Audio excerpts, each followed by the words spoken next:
So welcome to our virtual live webinar on the issue of gender-based violence and primarily violence against women in informal economy. And also when we will focus on the international instrument on tackling violence and harassment, namely ILO Convention 190 on elimination of violence and harassment in the world of work.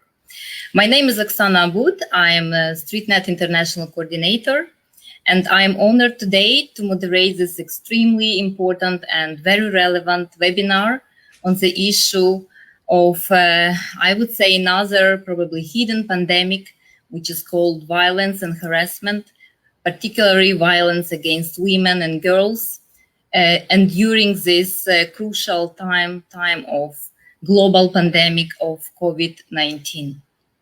So I'm pleased also to introduce to you our distinguished guests and speakers from different international organizations, which means that we will have today some valuable intervention presented from their own perspectives and their vision. Sally Rover, International Coordinator of WIGO, Pat Horn, StreetNet Senior Advisor, Hilma Motet, ILO ACTRAV Officer, Naira Leal, Advisor to the Committees of Women and Youth Workers of the ITUC Americas, or TUCA, and Lorraine Sibanda, StreetNet President, who will present also the voice of our ordinary members, those whom we are representing. The last week of March and the first week of April, we conducted a rapid assessment with organizations, networks, and allies across 25 countries in Africa, Asia, Eastern Europe, and Latin America. And so trying to get a broad sense of what was happening. And what we found was first that the lockdowns that governments had put into place had very suddenly created conditions for increasing domestic violence. Both men and women were suddenly out of work, where households very quickly began to go hungry because no one was able to earn, and very few informal workers have savings to live on for very long, and women were also unable to leave their homes. And so this formula of the government intervention created immediately the conditions for domestic violence to increase. We also heard at that time widespread reports of police violence and harassment, including confiscations of vendors' goods where they were allowed to work, destruction of workplaces, and physical violence against those who were still working even when they were permitted. We heard from organizations that had sent video footage and photographs of street markets being destroyed, for example, of workers being locked out of places where they normally work, even if the laws said that they're permitted to work. We also heard about forced evictions in the pretext of COVID-19 in many places, which translated for many people to a permanent loss of workspace. And again, police brutality sort of across the board.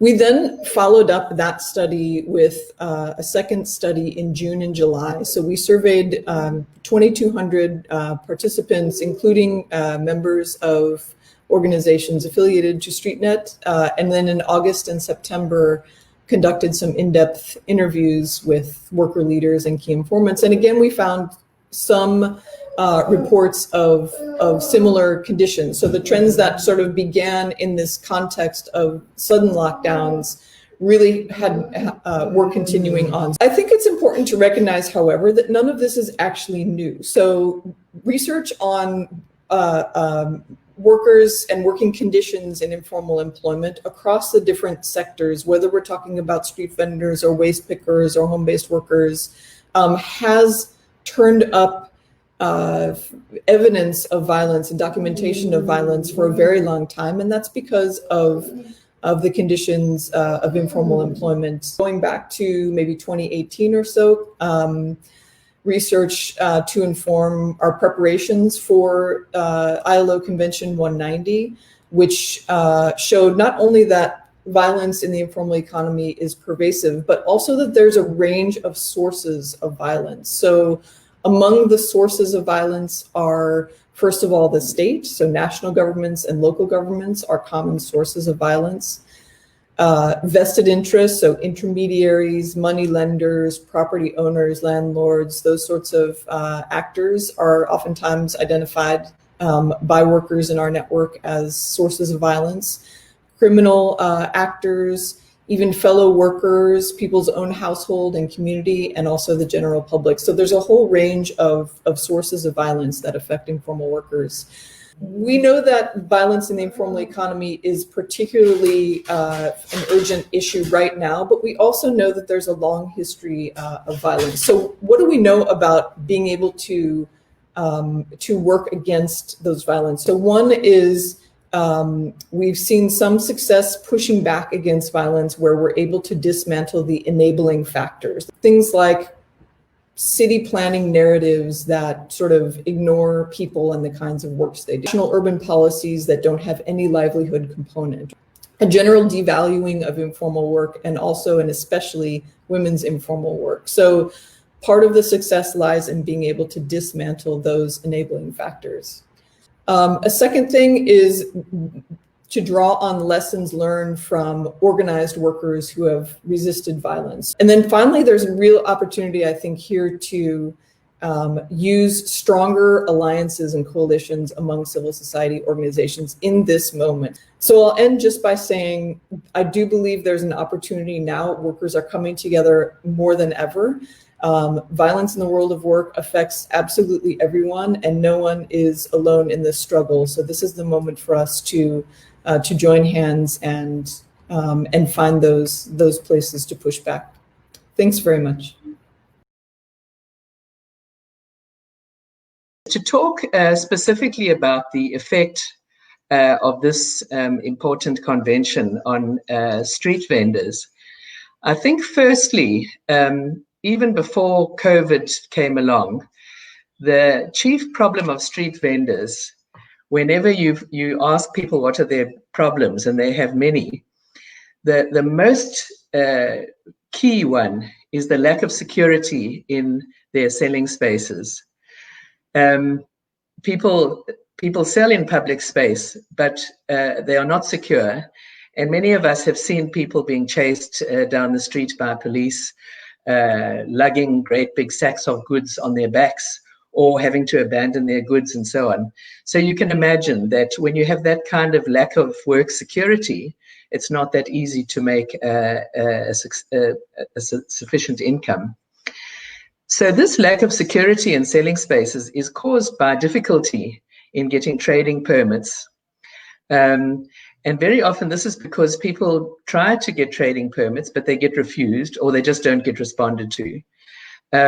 Very often the requirements in order to make an application are discriminatory. They would discriminate against you because you're a foreigner, or they would discriminate against you because you're not part of the clique that happens to be controlling the system at the time. And there's a lot of discrimination against women, that when places are in short supply, then women often get squeezed out. They also get squeezed out because, you know, when violence is used, women are then more vulnerable than men are. So it's quite a rough environment for women to work in the first place. But many, many women do, because they basically don't have alternatives. And they often are in charge of earning incomes for their families. Another problem why people often don't have permits is that there are badly administered and inconsistent permit systems in most cities around the world, to be honest. Authorities who have this lack of well-administered system will often try to shift the blame onto the traders themselves, and to say it's their fault because they can't read, because they're ignorant, because they're all sorts of things which are not actually true. So basically, many people then end up having to trade without permits, Then they get called illegal traders. They get called, all sorts of uncomplimentary names. And in fact, they're not illegal in the sense of being criminal. They just happen to be trading without a permit because it's so difficult to get one. In order to get permits, often people have to pay bribes. Women often have to pay sexual favors. And even then, even when they do get those permits, they can't be sure that they won't be harassed because the administrative systems get changed overnight without any warning. And so the life of a street trader is full of insecurity, and it's even more insecure for the women. With cross-border traders, I want to mention, because we have cross-border traders, informal cross-border traders online here, the cross-border traders get faced with the same kind of harassment when they try to cross borders. They have to pay bribes. Women have to pay with sexual favors. Women don't have proper facilities. They get body searched. And there's an enormous amount of harassment for women that are trying to cross borders on a daily basis. When we were fighting for this Convention 190 at the International Labour Conference, we fought tooth and nail to have this form of violence against street traders, and particularly women street traders, to be mentioned very specifically instead of having another instrument which only focuses on workers in the informal economy. And we were successful. We got in clause 2, it specifically mentions that this convention covers workers in the informal as well as the formal economy. And then clause 8A, which we had to really, really fight for, talks about recognizing the important role of public authorities in the case of workers in the informal economy. However, it doesn't mean that because it's there in the convention that we are going to see results unless the organizations of street traders fight on the ground to pressurize their governments to make sure that this is implemented.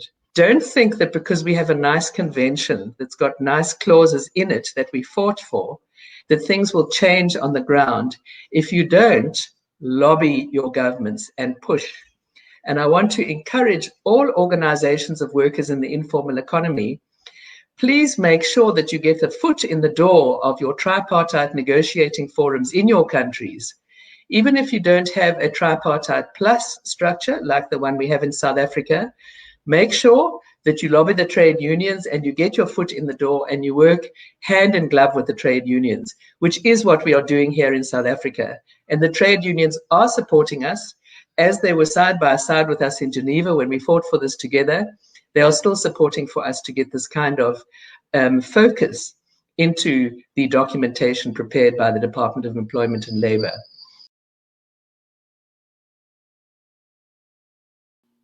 I want to share my personal story of being a child street trader. So in December 1987, my mother lost her job. She was a self-trained chef at a local hotel in Windhoek, Namibia, where I come from. She lost the job because she physically slapped the owner of the hotel, who was a young man who called my mother a kafir. I mean, for those of you from Southern Africa and Namibia in particular, kafir was a derogatory word used to refer to Black people in particular. So this was a very traumatic experience for us because my mom then lost her job immediately.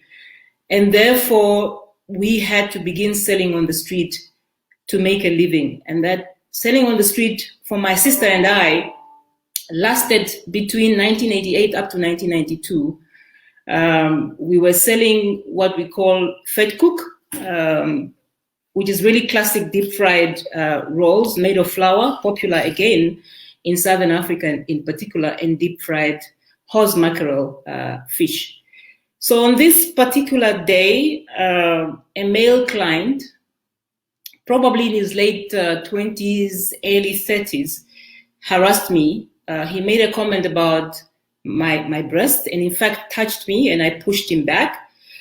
And I said to him, it seems like you have never seen a young girl with breasts, or maybe not even your mom has some, and that's probably why you are so excited.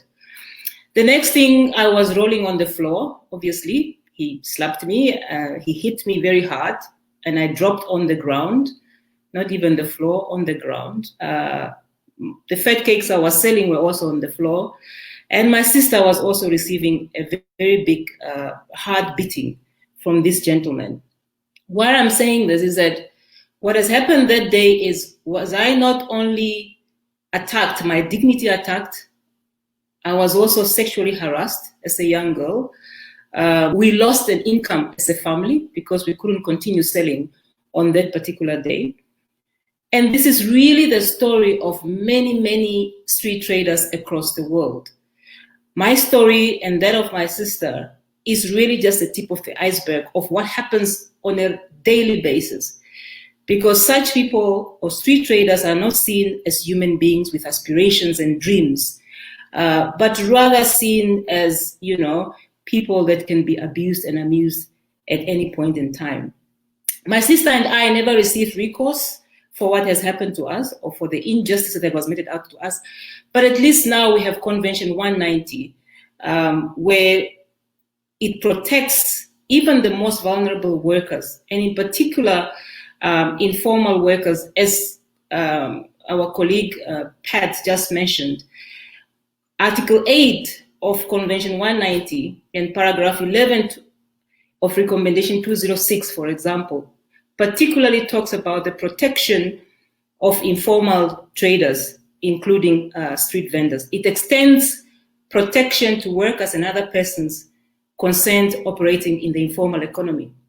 And we all know, colleagues, that due to COVID-19, the situation of informal economy workers has become even worse across the world. It had a dramatic impact on the livelihoods and well-being of many people working in the informal economy due to the various lockdowns, and also given the fact that they were already vulnerable. What we are saying, of course, is that we must turn the tide and ensure that no other child, man or woman, irrespective of their employment status, experience what my sister and I experienced many years ago. The countries that has ratified Convention 190, Oksana just mentioned my own country, Namibia, Uruguay, Fiji. We understand that Argentina and South Africa have approved us. And these countries, what they are basically saying is they are sending a very strong signal to their own people, but also to the rest of the world. Their leaders are saying that our workers, irrespective of their employment status or income status, matter, and their dignity has to be preserved. So as ILO ACTRAV, we are here really looking forward to work with you to go out to recruit, to mobilize and organize your members for the ratification of Convention 190. However, ratification is not an end in itself.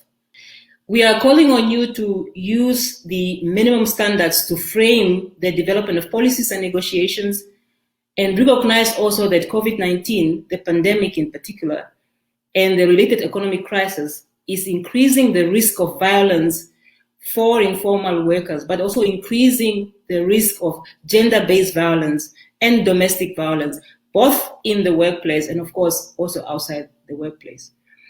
We would like to continue working with help organizations, workers' organizations, to identify those cases and of course be able to report them so that we have enough or a portfolio of evidence to be able to challenge the reports that comes out of government, for example, but also reports from employers. It's important that we continue to collect and publish data and stories related to violence and harassment in the world of work. And as we said at the beginning, ILO ACTRAV stand ready to work with you and support you in your efforts to fight violence and harassment in the world of work, because it is not just stories, these are realities and lived realities of people across the world every single day, if not minute. From TUCA and its Working Women's Committee, we reaffirm that the crisis caused by the COVID has a multidimensional impact in societies and economies of the region. And it highlights the crisis of the pre-existing neoliberal, racist, and patriarchal model It emphasizes the profound inequalities of our continent. And the Agreement 190 and Recommendation 206 of the ILO Convention on Violence and Harassment provides a clear framework, not only for governments, employers, and workers, but ourselves, representatives of these workers, and how to effectively prevent, address, and remedy this violence and harassment. It is of utmost importance to mention that this international instrument is one of the first to consider the world of work so extensively and how important that is for us. And it demonstrates the urgency and the responsibility that we all have in this fight. As we've mentioned before, violence and harassment in the world of work can take place in different ways. Despite the fact that both men and women may experience these situations, unequal status and power relationships in society and at work many times make the women more vulnerable. According to TUCA's report in the impact of COVID-19 on labor rights in the Americas, informality and poverty affect women in a greater extent. In addition, unemployment, loss of income, and economic anguish for families contribute to the increase of domestic and gender violence. Women who work in the informal economy, whether they are street vendors in markets, garbage collectors, domestic workers, have seen their means of sustenance disappear, in addition to intensifying that violence by employers, by members of the public, or local authorities. At times, their activities have been criminalized. These women who work in the informal economy constitute the backbone of many economies in our region. And in this context, women have been affected differently. We've seen it. We've heard it. We've read it. This violence against women and girls, especially the domestic violence, has intensified with the confinement measures implemented by these countries.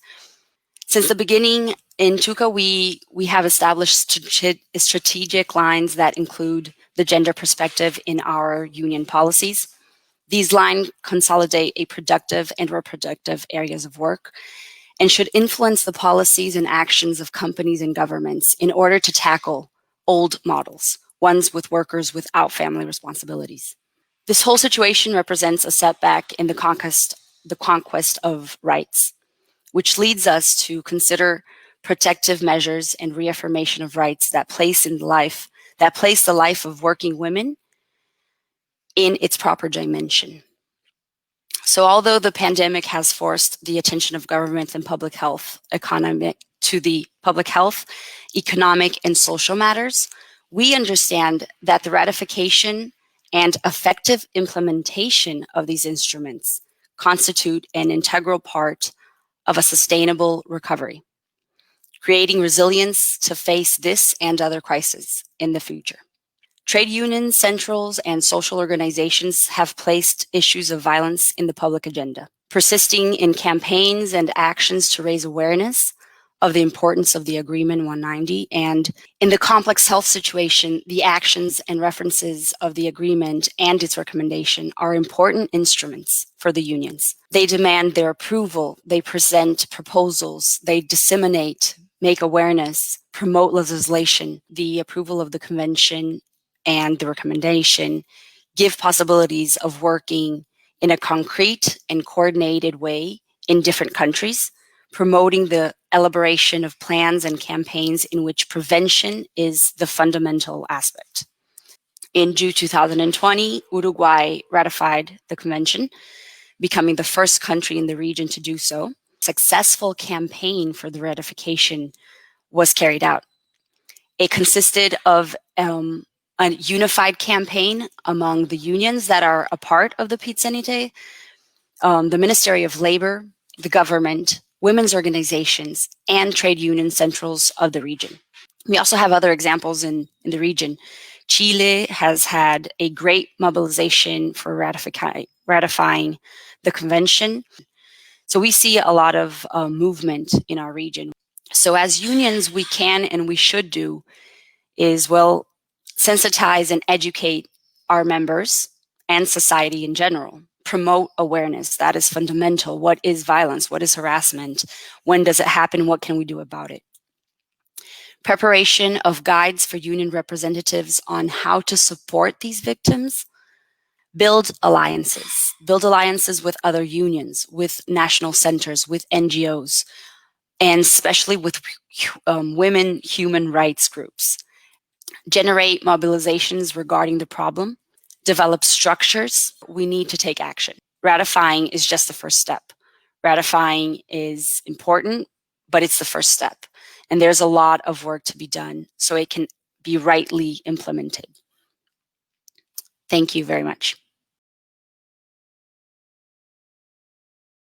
Where women working in the informal economy suffer a lot of violence, not only physical, it can also be emotional, it can also be economic. This is a daily occurrence for all women street traders, losing their goods to public authorities, losing their goods to bullies and thugs, really losing their livelihoods in the process, and fear being instilled in them. That takes away their freedom of movement, their freedom of association, and freedom of conscience as well. So when we look at the forms of violence which women in the informal economy also face, we cannot look at this kind of violence outside the human rights violations that they face. Lack of gender responsive public services can be viewed to a greater extent as a form of violence against women, where a market is established and there is no friendly ablution facilities, no friendly wash facilities, water and sanitation and hygiene facilities, especially for women. That is a gross violation of the women's human rights. And also looking at the fact that most countries still do not have laws which protect women street traders or women in the informal economy. That opens them up to a whole myriad of harassment, of violations. And we are saying it is really important for us to keep on lobbying our governments. We cannot overemphasize that issue. We have to lobby our governments to have our national policies or implement the national policies which will protect women in the informal economy as well as women street traders. There is a need for local authorities to accommodate street traders as part of the citizenry of every country and to create conducive environments for this class of workers to work so that they earn a living, firstly, and they also work under conducive environments which protect their well-being as well as their human dignity. And then through that, they will be able to contribute sustainably to the development of their individual countries. I think we cannot overestimate or even overemphasize the roles which bring extra burden to the women. The burden of care squarely rests on women. The onset of the lockdowns, women traders were not able to work, which means that their livelihood was taken away.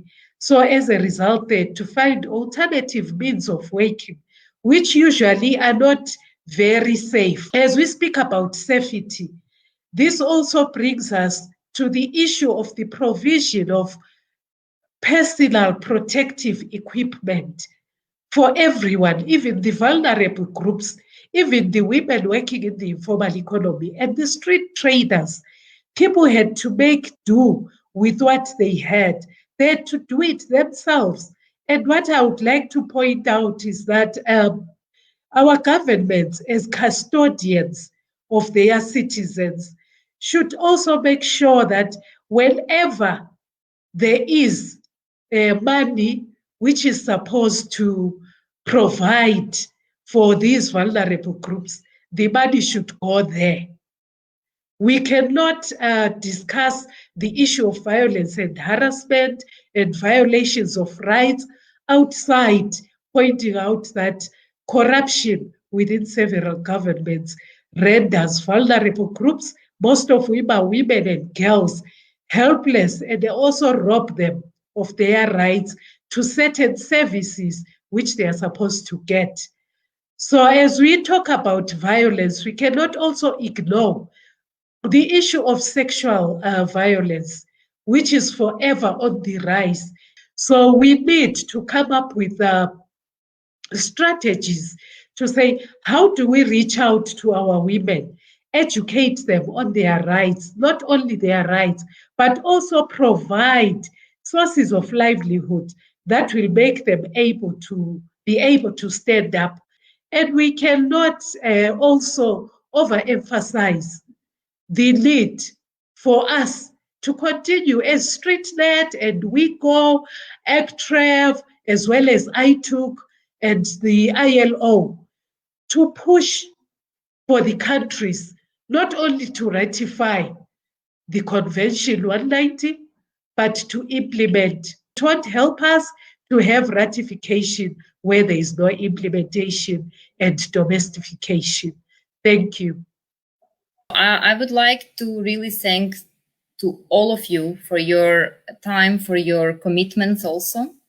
And we believe this is only a beginning of our so-called cooperation at this level, at international level, which we will also replicate to other levels, and to continue our joint actions, and not only in the issue of combating violence and harassment, especially violence against women, but also for other very, very important and relevant items like recovery plans after COVID-19, future of work, universal social protection, and all other issues which are very relevant and which we plan to bring as the topics of our future online webinars and discussions. Thanks a lot. And for me, it was also today very useful discussion, very informative. And what we can say as a conclusion, as a summary, so only consolidating and mobilizing our actions, our efforts, we can really play some key and influential role to have very successful results. So silence is not our friend anymore. We shouldn't be quiet, and we should start from ourselves to be those models, those examples, to encourage others around us. And also, since the issue of gender-based violence is not only related to women, we would like also to have some men in our discussion, so to have their perspective, because violence, including against women, it concerns also men, those who are main perpetrators. Sorry for men, but this is the reality what we have. So majority of victims of violence are women, and that's why it's so important for us as women to raise this again and again. Definitely we shouldn't stay aside, because to stand aside, it means to tolerate, not to speak up. But this is what we don't want, because it's a peak time when we need to shout about the problem, about the challenge. And since there is commitment from different key organizations of the world, so I believe we will really try to make a difference and to be more heard at different levels. And this is what we continue, because nothing for us without us. I thank you all, and I thank to my team who did a great job today. Sorry, Lorraine was disconnected, but we will continue with her in our internal discussion. And I would like to wish you all a good luck, good positive mood in our work, because this is never will stop, but only to continue with positive approach. Thanks a lot, and I see you soon. And wish you Merry Christmas for those who celebrate, and definitely Happy New Year. Thank you. Okay, Thank you. bye-bye. Thank you. Bye.